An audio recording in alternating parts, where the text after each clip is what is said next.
see up on stage today aren't necessarily practical for everyone in your shop, but what I hope to be able to do for you all is to share some of the concepts, and maybe some of them will resonate, and these concepts can be carried over into everyday work.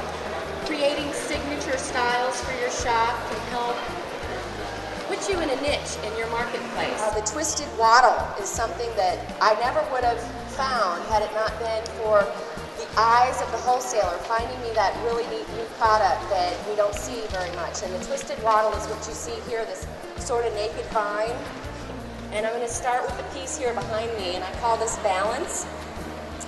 I don't know if you can see from there, but I've used Cymbidium submerged on the metallic wire inside of the base, which is really fun to do for party work. What I've done is I've bought the sheets of the 2-inch styrofoam, the hard green foam that you get at the wholesalers. And then Ben was so wonderful to craft the discs for me. He just cut the discs out, the circular shapes.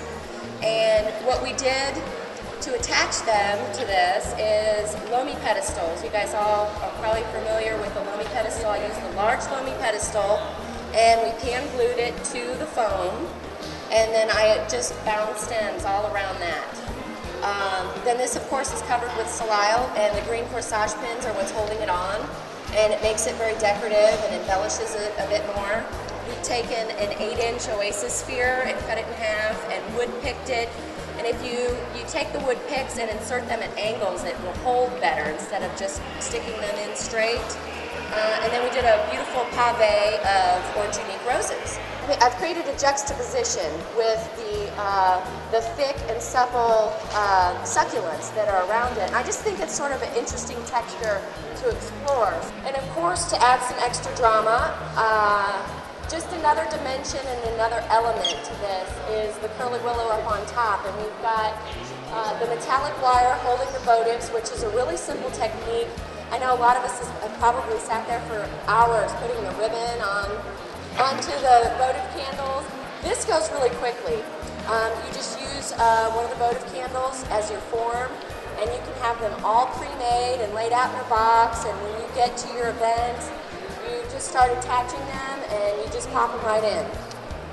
The bells of Ireland, we gave them a blunt cut because I think when you start talking about architectural design, a lot of it really is about making bold horizontal and vertical lines.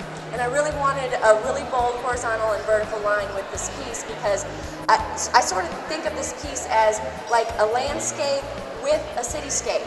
And the landscape to me is kind of this wild down below.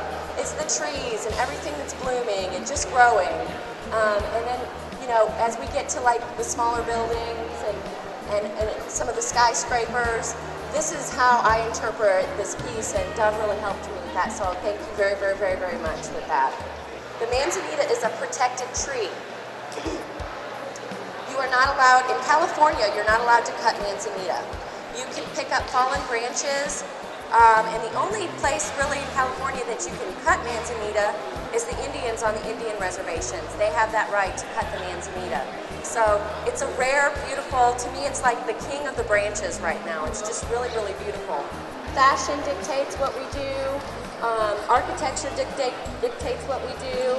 Home decor. So if you carry something a little out of the norm, I think it's an exciting departure for a planter. The color groupings are a really great way to get across the sculptural look. I know you guys have probably all been seeing the color groupings. I think for everyday work, it really makes the blooms stand out on their own. They have a voice when they're together, and they make a statement. And this container is about balance. It's about the juxtaposition of the shapes. And really, you don't have to do a whole lot in the base. You would want to keep it simple. Simple to me in this vase is better because you could mess it up and you don't even notice the base then. I'm hoping that, I know I've got some huge pieces up on stage, and again, I'm hoping that what you guys take out of it is maybe being able to take one or two things and just tweak it and do something different and offer something different and talk about it with your customers. Let them know that we are artists. We're not just tradesmen. And when we elevate ourselves to that level, then people respect what we do, and we have a lot more opportunities to sell some really different things in our shops.